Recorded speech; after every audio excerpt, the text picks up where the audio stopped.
Hi hello welcome to our channel. 2nd April చాలామంది బెంగళూరు ఫ్యాన్స్కి, RCB ఫ్యాన్స్కి ఒక పండుగనే చెప్పాలి. అంటే ప్రతి ఒక్క ప్లేయర్ ఆర్సీబీలో పర్ఫామ్ చేయడం జరిగింది. ఫీల్డింగ్లను, బ్యాటింగ్లను, బౌలింగ్లను ప్రతి ఒక్క ప్లేయర్ పర్ఫామ్ చేయడం జరిగింది. అండ్ చాలామంది నెటిజన్స్ కూడా చెప్తున్నారు ఈసారి ఐపీఎల్లో ఆర్సీబీ టీం చాలా స్ట్రాంగ్ ఉంది.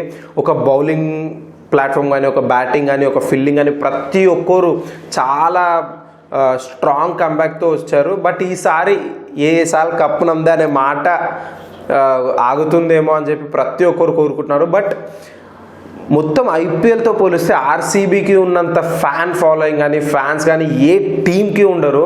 అంటే ఎన్ని సీజన్స్ నుంచి కప్పు కొట్టకుండా ఓడిపోయిన వస్తున్నా వాళ్ళ ఫ్యాన్ ఫాలోయింగ్ మాత్రం పెరుగుతుందే కానీ తగ్గట్లేదు. ప్రతిసారి మనకి విరాట్ కోహ్లీ గారు ఆర్సీబీ కెప్టెన్గా ఉంటుండే, బట్ ఈసారి మనకి ఫ్యాబ్ డూప్లెసిస్ గారు ఆర్సీబీ కెప్టెన్గా ఉన్నారు. ఫ్యాబ్ డూప్లెసిస్ గారికి చాలా ఎక్స్పీరియన్స్ ఉంది. ఇంటర్నేషనల్ లెవెల్ కానీ, ఇలా T20స్లో కానీ, టెస్ట్లో కానీ చాలా ఎక్స్పీరియన్స్ ఉంది. మనకి సౌత్ ఆఫ్రికా కెప్టెన్ గారు కూడా చాలా ఏళ్ళు చేశాడు. సో మనకి ఆర్సీబీలో విరాట్ కోహ్లీ గారికి ఒక ఫ్రీనెస్ దొరికిందనే చెప్పాలి.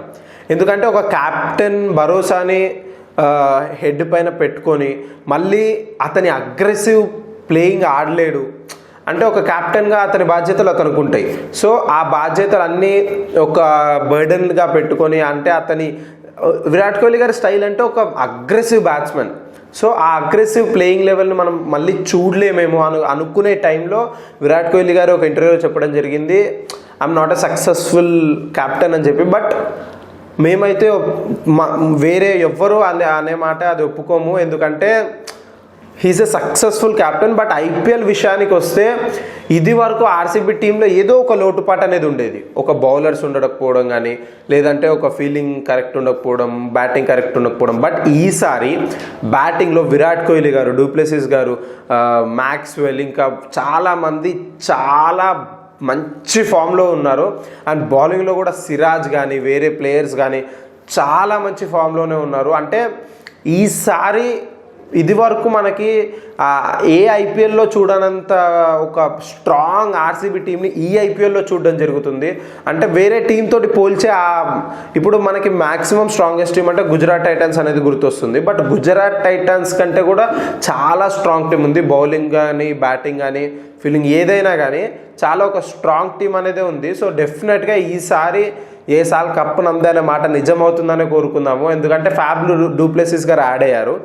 సో ఫ్యాబ్ డూప్లెసిస్ గారి గురించి వస్తే ఎన్నో ఏళ్ళ నుంచి ఒక సౌత్ ఆఫ్రికా కెప్టెన్గా వివరించడం జరిగింది. అంటే అతనికి ఎంతో ఎక్స్పీరియన్స్ ఉంది. మన విరాట్ కోహ్లీకి లేదని కాదు, but Virat Kohli is aggressive player. అంటే అతని పైన ఆ క్యాప్టెన్సీ బర్డెన్ అనేది ఉండకుంటే చాలా ఫ్రీగా ఒక అగ్రెసివ్ ప్లేయర్ తోటి అతను ఎలా ఆడాలనుకుంటున్నారో అలా ఆడొచ్చు. ఆ రీజన్ కోసమే విరాట్ కోహ్లీ గారు కెప్టెన్గా ఫ్యాబ్ డూప్లెసిస్ గారిని పెట్టడం జరిగింది. సో నెక్స్ట్ మనకి మెయిన్ మాట వచ్చేసరికి ఏంటంటే, మనకి విరాట్ కోహ్లీ గారు నిన్నటి మ్యాచ్లో అసలు అతని బ్యాటింగ్ కానీ, లేదంటే మెయిన్ మనకి విరాట్ కోహ్లీ గారి గురించి తెలుసు. ఇప్పుడు ఇద్దరు బ్యాట్స్మెన్స్ ఎవరైనా ఉంటే ఆ బ్యాట్స్మెన్స్ ఒక బ్యాట్స్మెన్ హిట్టింగ్ చేస్తున్నట్టు ఇంకో బ్యాట్స్మెన్ సింగిల్స్ తీస్తాడు. బట్ విరాట్ కోహ్లీ గారు అలా అయితే కాదు. ఒక బ్యాట్స్మెన్ హిట్టింగ్ చేస్తున్నట్టే నేను కూడా చేస్తాను, నేను ఎందుకు తక్కువ అని చెప్పి ఈ విరాట్ కోహ్లీ గారు కూడా హిట్టింగ్ చేయడం జరుగుతుంది. బట్ ఏంటంటే నిన్నటి మ్యాచ్లో స్టార్టింగ్ ఒక ఫ్యాబ్ డూప్లెసిస్ గారు 50 కొట్టడం, ఆ రేంజ్ వరకు విరాట్ కోహ్లీ గారు కొంచెం మెల్లగానే స్టార్ట్ చేశారు. రన్స్ సింగిల్స్ పైనే ఎక్కువ రన్స్ తీస్తున్నారు అనేది మనం నిజంగా చూసింది. బట్ ఒక్కసారి ఫ్యాబ్ డూప్లెసిస్ గారు 50 అయిపోయిన తర్వాత ఇక విశ్వరూపం చూపించడం జరిగింది. సిక్సెస్, ఫోర్స్, అంటే ఆ ఒక్క స్టైల్ అనేది ఎవ్వరూ ఇప్పటిదాకా గ్రాప్ చేయండి.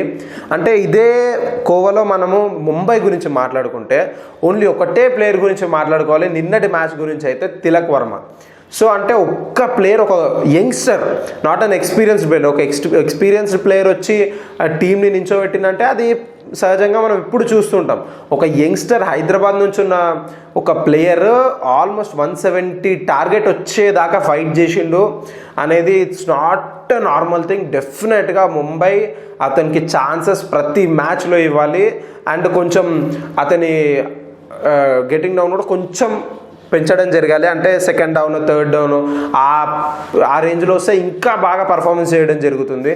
అంటే నేను తిలక్ వర్మ గురించి మెయిన్ ఎందుకు చెప్పాలనుకుంటున్నా అంటే, ఒక్క వ్యక్తి అంటే అతని స్కోర్ మనం టీంలోకి తీసేస్తే అసలు 10 ఆర్సీబీ వాళ్ళు ఒక 8-9 ఓవర్స్కే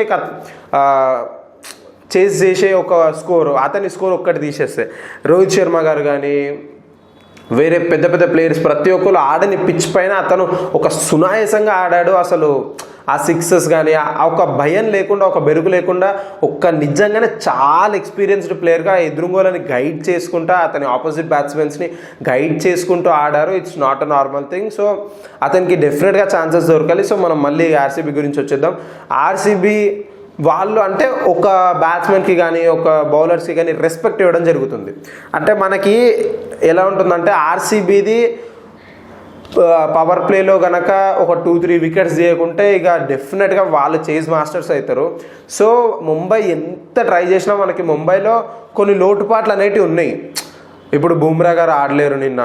సో అట్లా కొన్ని లోటుపాట్లు అనేటివి ఉన్నాయి. బుమ్రా గారు ఆడుంటే కొంచెం రిజల్ట్ వేరుంటుండొచ్చు. అంటే ఒక 2-3 వికెట్స్ పడితే లైన్గా ఆ మొమెంటం అనేది వేరే టీం వైపు షిఫ్ట్ అవుతుంది డెఫినెట్గా. అంటే రన్స్ ఎన్ని కొట్టేటివి ఉన్నాయి, ఈజీ కొట్టేస్తారు అనేది, ఇది T20 ఏమైనా జరగచ్చు. సో ఆ మొమెంటం అనేది డెఫినెట్గా వేరే టీం వైపు మళ్ళడం జరుగుతుంది. సో బుమ్రా గారు లేకపోవడం కూడా ఒక చిన్నపాటి లోటుపాటు అని చెప్పాలి. And second thing, Bengaluru fans.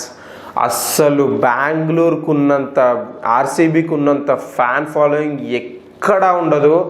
And వాళ్ళ ఒక హై ఫీస్ట్ అనే చెప్పాలి. నేను చిన్నస్వామి స్టేడియంలో ఉన్న ప్రతి ఒక్కరికి, ఎందుకంటే ఆ బ్యాక్ ఆఫ్ ది ఒక్కొక్క స్టైల్ కానీ, ఆ విరాట్ కోహ్లీ కొట్టే షాట్స్ కానీ, ఫ్యాబ్ డూ ప్లెసిస్ కొట్టే షాట్స్ కానీ చూస్తుంటే వాళ్ళ గొంతులో నుంచి ఆ సౌండ్ మాత్రం రీసౌండ్గా డీజే సౌండ్ని కూడా డామినేట్ చేయడం జరుగుతుంది. బట్ ఇదే తోవలో ఒకసారి ఆర్సీబీ ప్రతి సీజన్ వచ్చేసి స్టార్టింగ్ చాలా బాగా ఆడుతుంది. స్టార్టింగ్ అసలు మంచిగా కప్పు కొట్టేసా అనే టైంలో మళ్ళీ దిగిపోతుంది. బట్ ఈసారి అలా జరగొద్దనే మనం కోరుకుందాం. నేను ఆర్సీబీ టీంలో ఒక ప్లేయర్ కూడా ఇంజూర్డ్ అవ్వడం జరిగింది. సో అతను మళ్ళీ కంబ్యాక్ చేయాలి. డెఫినెట్గా అతను చాలా బాగా ఆల్మోస్ట్ అతన్ని 12 crores పెట్టి కొనుక్కోవడం జరిగింది.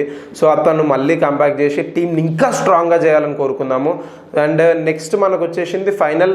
ఇప్పుడు ఇంకొక మ్యాచ్ ఉంది ఆర్సీబీది ఇంకో 3 daysలో. సో డెఫినెట్గా ఆ మ్యాచ్ కూడా గెలవాలి ఆర్సీబీ. సో ఇలా కోరుకుంటే మనం ఈ వీడియోకి మాత్రం థ్యాంక్ యూ.